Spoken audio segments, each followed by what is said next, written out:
Teraz, moi drodzy, drogą Puszkina docieramy do bazaru.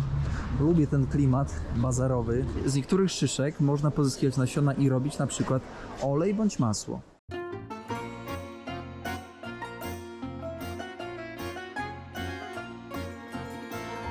Witam Państwa bardzo serdecznie. Zapraszam do obejrzenia nowego, drugiego już odcinka z Kazachstanu. A tymczasem też proszę oczywiście nadrobić pierwszy odcinek, zostawić łapeczkę, ślad węglowy i rzecz jasna, miłego oglądania. Mrożonkę jem. Mrożonkę, za którą zapłaciłem naliczka, czyli gotówką. Jak byłem kupować kartę SIM, internet, to gość mnie zaczepił i mówi: a skąd ty, z Anglii? Ja mówię: nie z Anglii, a z Polski. On mówi: ty z Polski? Ja w 90-tych latach do Polski z Kazachstanu latałem po towary. Ja pytam się: a jakie towary? On mówi, że po ubrania. Ja mówię: i co się opłacało? On mówi: się opłacało. Ja pytam: a czy jak ty jeździłeś lądem? On mówi: normalnie, pociągiem jeździł albo samolotem latał. I mówi, że samolotem to było koszmarnie drogo. Ale pytam: ale się opłacało? On mówi: no się opłacało. Więc okazuje się, że dużo Kazaków w latach 90. jeździło do Polski po towar. Pamiętacie, jak mówiłem w pierwszym odcinku, że jestem po podróży bardzo zmęczony? No to faktycznie tak było. I moi drodzy, powiem wam szczerze, odwijamy. Powiem wam szczerze, że spałem 17 godzin. 17 godzin oczywiście z przerwami, ponieważ niestety w hostelu mamy Rosjan, a Rosjanie są niesubordynacja totalna. No i co za tym idzie, są głośni, słuchają muzyki po prostu na głośniku.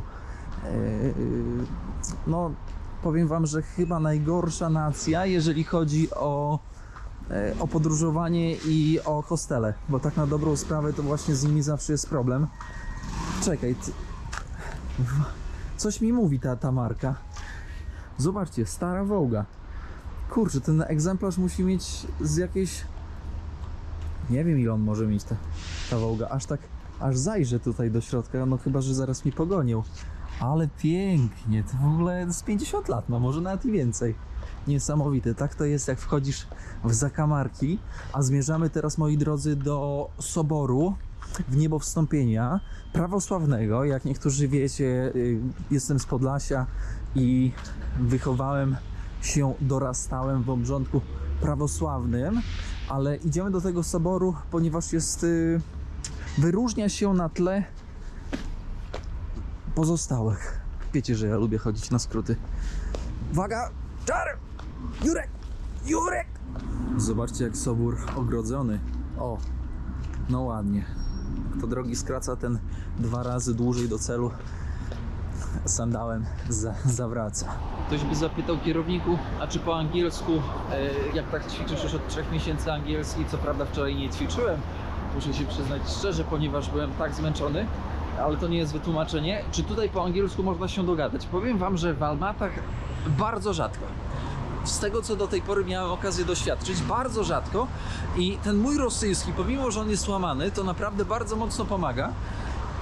I przyznam szczerze, że no bez rosyjskiego byłoby naprawdę ciężko. Oczywiście dałoby się to ogarnąć translatorem, niemniej jednak nie zawsze jest to wygodne, bo za każdym razem, rozumiecie, tak jakby rozmowa przez komórkę nie daje takiej nici porozumienia i mniej jesteś w stanie z tej relacji, krótkiej co prawda, tak jakby wyciągnąć. Chociaż źle to brzmi, ale tak niestety jest. I uważam, że w przyszłości niestety telefony bardzo mocno spłycą relacje między człowiekiem a człowiekiem. Już bardzo spłycają, między innymi w strefach związkowych. Bo tak na dobrą sprawę ludzie coraz bardziej zamykają się w kontach na przykład chociażby tinderowych, czy też na przykład facebookowych i po prostu próbują tam kreować początek swojej relacji. Ale o tym może kiedyś. Teraz idziemy do soboru, bo ja to się lubię rozgadać. Kazachowie i Kazachinie? No jak powiedzieć na dziewczyny? Kazaszki? No właśnie, widzicie? Tego nie wiem. A wy wiecie, jak odmienić kazaszka.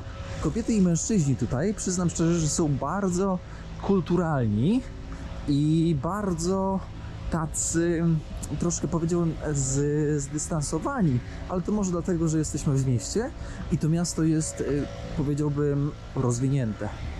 Jesteśmy, moi drodzy, przy soborze w niebowstąpienia Najświętszej Marii Panny, który został wybudowany jeszcze w momencie, kiedy Kazachstan należał do Imperium Rosyjskiego. Do imperium, podkreślam słowo imperium, znoszono go od 1904 roku do 1907 roku, czyli kilka lat. W Polsce też to nie jest taki szybki proces, a biorąc pod uwagę, że robiono to tylko 4 lata, no to trzeba przyznać, że to jest szybko. Proszę zwrócić uwagę na kopuły. Kopuły zawsze na wschodzie są złote. I tutaj nie ma mowy o żadnym podrabianym złocie, tylko jak najbardziej złoto.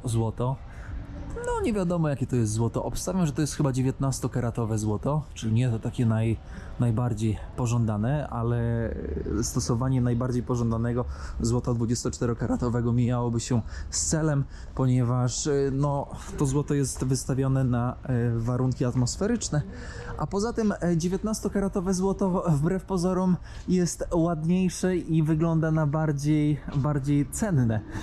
To tak między wierszami. W 1991 roku, kiedy Kazachstan uzyskał niepodległość, czyli wyzwolił się ze Związku Radzieckiego od Rosji, ta cerkiew została odbudowana, w sensie przebudowana i stała się pewnego rodzaju symbolem wolności kulturowo-religijnej. Najwyżej osadzony krzyż na kopule ma 46 metrów, a ja teraz, moi drodzy, spróbuję wejść do środka i zapytać, czy jest jakiś człek z korzeniami polskimi. Powiem wam, że naprawdę to jest super trudne, żeby znaleźć takiego człeka i nic nie pozostaje nam nic innego, jak tak zwana partyzantka na miejscu. No wiecie, że jestem w te klocki, nie czarujmy się, całkiem okej, więc spróbujemy i zobaczymy, co z tego wyjdzie.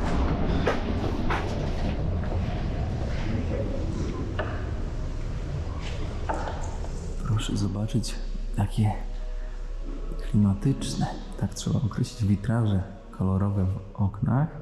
Tutaj mamy świecznik, oczywiście też złoty, gdzie przychodząc można postawić akurat w tym miejscu świeczki za zmarłych.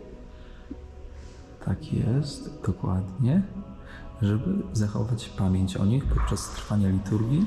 Teraz wchodzimy do środka, moi drodzy. Szukałem baciuszkę, ale okazuje się, że w tym soborze właśnie baciuszkowie tylko i wyłącznie przychodzą na służbę, a później zawijają sandały i uciekają do domu. Zobaczcie, jaki ogromny ołtarz. Muszę przyznać, że chyba jeden z większych, jakie w życiu widziałem, a ołtarzy w życiu widziałem naprawdę sporo. No i na ołtarzach mamy przeróżne, tu mamy świętych, tutaj mamy sceny z Biblii, tutaj mamy też świętych i tutaj mamy sceny z Biblii.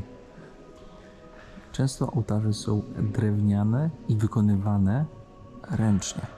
Zwróćcie też uwagę na żyrandol, jaki ogromny. Nie wiem, z czego to się bierze, ale te żyrandole w cerkwiach są po prostu ogromne.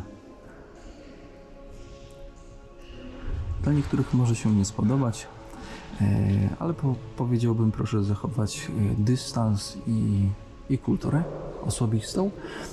Tutaj wytłumaczę na przykładzie ikony metropolity moskiewskiego i całej Rusi. Co to jest? To jest ikona, a tutaj jest kawałeczek, część ciała tegoże metropolity, do której modlą się ludzie i która ma, powiedziałbym, siłę, moc. I proszę nie wrzucać wszystkich do jednego worka.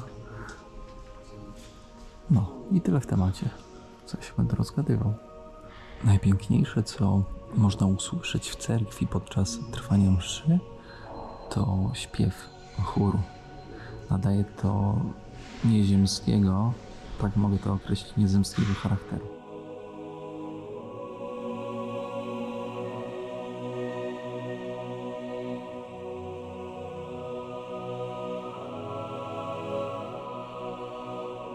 To niegdyś mógł być piec. Nawet bym się nie zdziwił, gdyby to był piec. Zobaczcie, jak został zaadaptowany. Na płytkach ceramicznych sceny z życia ludzi, cerkiew, sianokosy, zbiory. W cerkwi w Soborze spotkałem baciuszkę, który mówił po rosyjsku trochę, z Ukrainy. Pogadaliśmy sobie i tak zapytał, czy ty katolik, czy ty prawosławny? Ja mówię, że no prawosławny. W sobie co to zmienia, nie? On mówi, o naprawdę? A skąd? Ja mówię, z Podlasia, Białystok, może baciuszka będzie kojarzył. On mówi, ja go znam, oczywiście, że znam. No więc serce od razu otwarte, ale niestety nie było przestrzeni na to, żeby pogadać dłużej. Więc teraz idziemy dalej zwiedzać Almaty. O, nie w tą stronę, moi drodzy. Proszę zobaczyć, jaka ochrona. Gdyby tak wystraszyć, no to mówię wam, co tu by było. Proszę oczywiście też zwrócić uwagę na biały nalot na asfalcie. Gdyby one wszystkie zaczęły bombardować, no to nie byłoby praktycznie żywych. Zawiało taką, powiedziałbym, charakterystyczną dla Kazachstanu architekturą. Ktoś by zapytał kierowniku, kiedy najlepiej przyjechać do Kazachstanu. Powiem wam, że najlepiej przyjechać właśnie we wrześniu, czyli teraz, kiedy ja jestem, tudzież w październiku. Co prawda od czasu do czasu pada deszcz, ale temperatura jest naprawdę bardzo znośna. Na przykład czerwiec, lipiec, no to są, wiecie, to jest czas, kiedy ta temperatura naprawdę mocno daje w kość i może nie być po prostu przyjemnie. No w Almatach mamy dużo takich monumentów. To jest na przykład Bushhan, którego nazywają tutaj bohaterem narodowym. Gość, który podczas II wojny światowej zasłużył się narodowi radzieckiemu, ale też kazachskiemu. Teraz jesteśmy na ulicy Puszkina. Puszkin urodził się w 1799 roku, jak dobrze pamiętam. I moi drodzy, Puszkin to jeden z najwybitniejszych pisarzy rosyjskich, który był, no i też poetów, bo też tworzył poezję romantyczną. Był znany z niezwykłego talentu pisarskiego, no i też był prekursorem nowych ruchów. Nie wiem, czy znacie taką książkę, tutaj rzecz jasna pokazuję wam w tle architekturę radziecką, ale nie wiem, czy znacie taką książkę pod tytułem Mistrz Podziemia. I Puszkin w tej książce, on tam rozprawiał nad takimi tematami egzystencjonalnymi. Polecam nadrobić, jeśli nigdy nie mieliście styczności. No i tyle z ulicy Puszkina. No. Tutaj bardzo dużo ulic nosi nazwy związane z Rosją.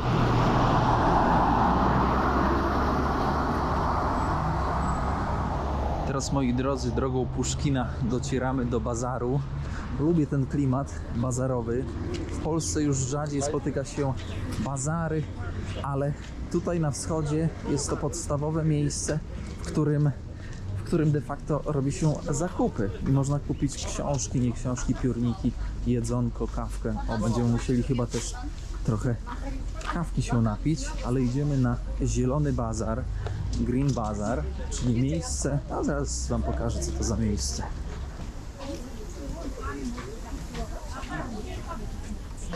Tutaj szefowa sprzedaje w koszyku kawę i herbatę. Przyjeżdża do klienta, a nie klient musi się pofatygować do szefowej. Tutaj szefowa chlebki sprzedaje. A tutaj jest wejście na bazar, ale my idziemy na ten zielony. Tak bardzo rozsławiony. Spójrzcie, zwróćcie uwagę też, jak ludzie są poubierani. Mamy wrzesień, a zobaczcie, jak ludziom jest zimno. W ogóle zupełnie inne odebranie temperatury względem tego, co na przykład co ja czuję. O, tutaj mamy właśnie tenże rozsławiony zielony bazar i wbijamy do środka. Zobaczcie, jesteśmy tutaj w środku bazaru, a to są robione wełniane kierbki. Ale jakie ładne, wełniane kierbki, no takie to na zimę to jak znalazł. Z takiego filca. No zobaczcie. Pamiętam... no spadło tutaj, panowie. Pamiętam... jest może. Pamiętam, że na Wyżynie Tybetańskiej bardzo taką miałem kiedyś super wypchaną wełną kołdrę. Było super ciepło, no ona ważyła chyba 70 kg, prawie mnie, moi drodzy, zgniota. Patrzcie na te kierpce z zadartym nosem. Fajne. Idziemy, potrzebuję takiego. O, zobaczcie też takie tutaj z jurtami. Do czego to jest, to nie wiem, ale to chyba taka zawieszka, powiedziałbym, no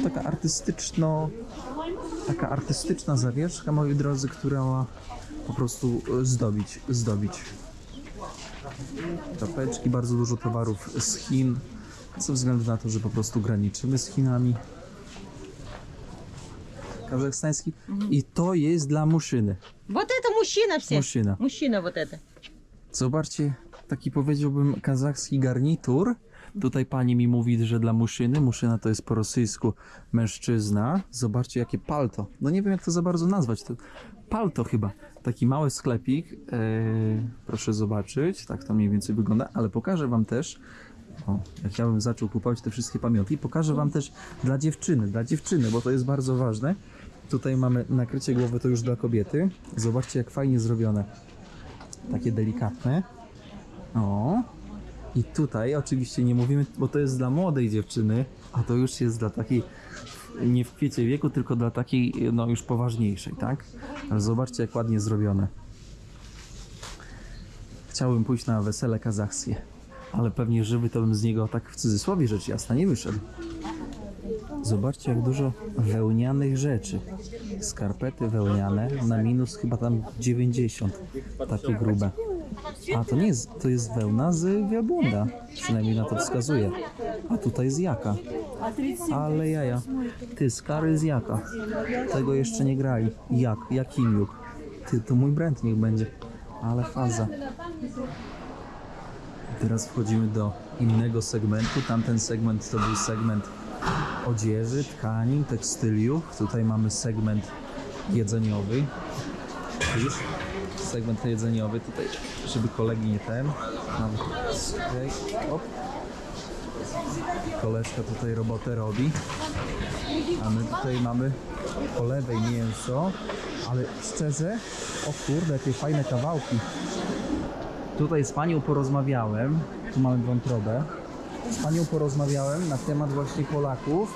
Pani właśnie powiedziała, że jest tutaj dużo Polaków, tak zwanych przesiedleńców i że w sensie jest dużo, znaczy było dużo, bo tylko jakikolwiek Polak jest w stanie wyrwać się z Kazachstanu z tytułem przesiedleńca, to robi, ponieważ mając tytuł przesiedleńca oficjalnie można, moi drodzy, dostać tak zwaną kwaterę, czyli mieszkanie od rządu polskiego i zahaczyć się w Polsce. Zobaczcie, tutaj już, nie, tutaj to, kurczę, co to jest takie ciemne, nie wiem. Hello. Idziemy dalej. Szefowa tutaj się uśmiechnęła do mnie na podryw i co? I dużo Polaków z korzeniami polskimi, Kazachów przyjeżdża, moi drodzy, do Polski. A bardziej te targi, one są higieniczne. Tutaj nie można powiedzieć, że jest brudno. Pamiętacie w ogóle targi w Indiach? Indie, Bangladesz, no tam była mucha na muszy. A tutaj jest naprawdę kultura i higiena. To lubimy. Teraz jesteśmy na dziale ziół i różnych specyfików. I tu jest dość ciekawa sprawa. 1 kg czagi to jest taki grzyb, który wyrasta na drzewie. A to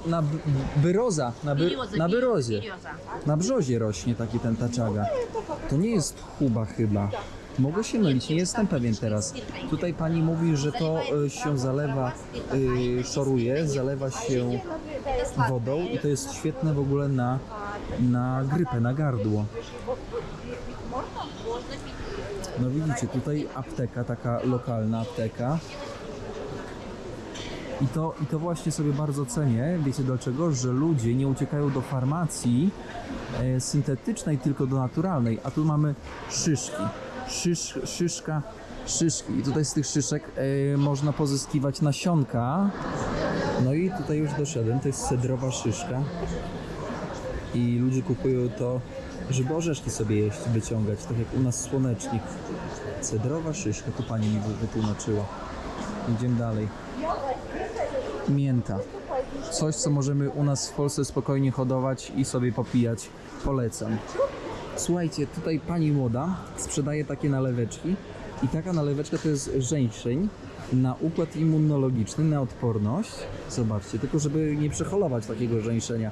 No, bo wiecie, bo może się w głowie zakręcić. Tak, proszę. Tutaj w prawym górnym rogu można zobaczyć, że jest wędlina z konia. Konina jest tutaj bardzo popularna, zresztą jak we wszystkich stepowych krajach, ale nawet zobaczcie, seria na kanale z Islandii też, seria na kanale z Islandii też konina jest tam bardzo, bardzo popularna.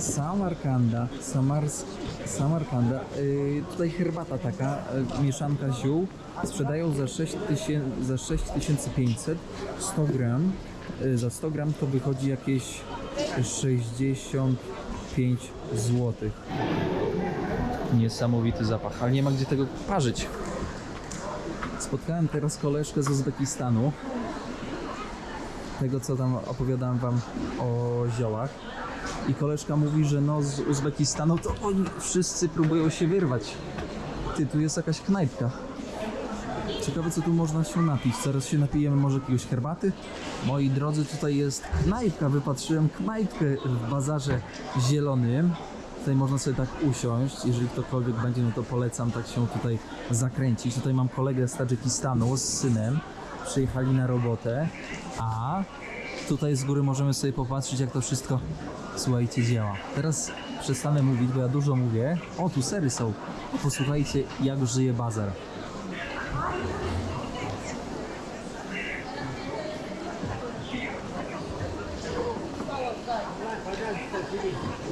Powiem wam, że bardzo lubię porozmawiać sobie z tutejszymi. Teraz sobie siedziałem z panem Tadżykiem, piłem herbatę. Ale nie jest to takie proste, żeby za każdym razem móc włączyć kamerę i wam to wszystko pokazać. Ponieważ ludzie są, jakby to nazwać, płochliwi. I uważam, że kręcenie vlogów podróżniczych z czasem, z kolejnym rokiem będzie coraz trudniejsze. I kiedyś, jak będziecie oglądać ten film, może w 2030 roku albo 2035, uważam, że vlogi podróżnicze wejdą w zupełnie na inny pułap. Będzie to coś super ekskluzywnego, ponieważ przebicie się do lokalnych, tak jak widzicie to w serii filmów u mnie na kanale, będzie znacząco trudniejsze. Tutaj można sobie tak, przychodzisz, herbatka za darmo, ryż z mięchem za darmo, nie no, to ryż to kupujesz, z chlebkiem sobie jesz, no i w takim miejscu cena jest najlepsza. Moi drodzy, najlepsza. A jak nazywacie się? Это самаркандский халва, bro. A, halwa, Da, paniał. halwa samarkańska. Tutaj od kolegów z Samarkandy, mały podarek, halwa, próbuję. Vlogi. Ale pyszna, waniliowa. Ja z Polszy.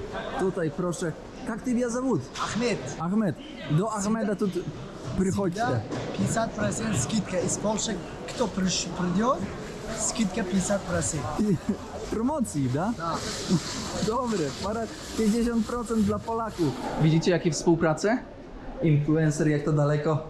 Kierownik załatwił wam 50% upustu na rzeczy ze straganu od naszego koleżki.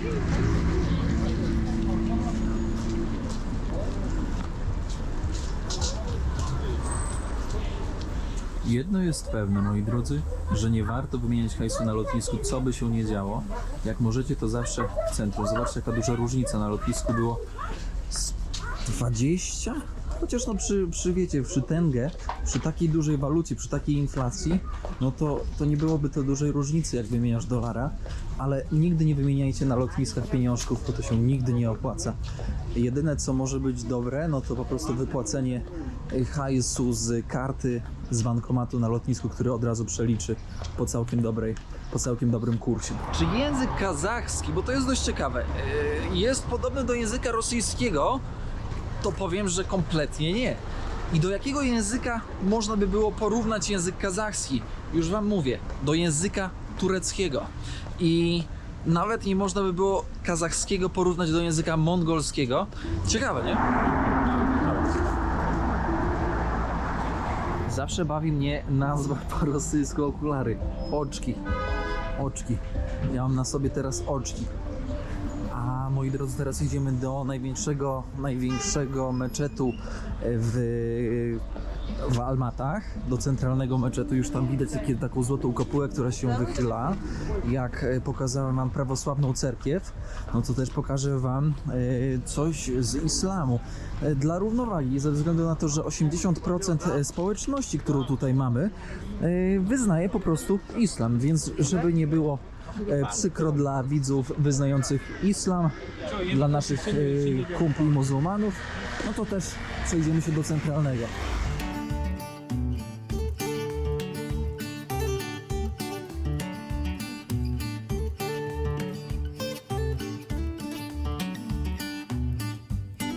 Stary styl osiedlowego placu zabaw. Dla mnie z dzieciństwa coś, co wspominam z dużą dozą takiej sympatii, ale dziś, kiedy jestem starszy na przykład i miałbym mieszkanie z oknem na plac zabaw, no to żyjcie narody. No nie chciałbym, no. Człowiek chyba jest, im bardziej starszy, tym bardziej szuka takiego spokoju, a jednak plac zabaw, no to daje trochę w kość, ale z drugiej strony jeszcze, jak się pojawią dzieci, no to fajnie mieć oko na swoje dzieci, które bawią się na placu zabaw przed blokiem. No więc tutaj nie ma, powiedziałbym, nie ma dobrego rozwiązania. Moi drodzy, naczarowałem wam, że zabiorę was do meczetu. Oczywiście zabiorę was do meczetu, ale dopiero w kolejnym, trzecim odcinku. Zapraszam was zatem na trzeci odcinek. Dlaczego? Ponieważ czas antenowy nam się kończy, a nie chciałbym przeciągać i szanuję wasz czas, że jesteście ze mną i oglądacie te odcinki. Dlatego też pozostawiam nutkę niewiadomej do czasu następnego odcinka. I co? I moi drodzy, zapraszam na to, że kurczę, pani mnie tutaj rozproszyła, pani nagania tutaj z sprawy. Moi drodzy, ślad węglowy wskazany w komentarzach, łapeczka oczywiście i rzecz jasna łapeczka, w sensie subskrypcja, jeśli ktoś nie subskrybuje. Ale się zapultałem, pomimo że się wyspałem dzisiaj i czuję się, wiecie, na siłach, żeby robić kolejne filmy. Dzisiaj też będzie jeszcze montaż, bo ktoś musi to zmontować. Więc moi drodzy, wszystkiego dobrego, pozdrawiam serdecznie, kłaniam się nisko do kostek. Pamiętajcie też o poczcie sandałowej, bo bez tego ani w ząb z kanałem. A mam nadzieję, że uda się dobić te 70 000 na kanale Dobrych Dusz. Dobra, gadu, spadamy. Elo!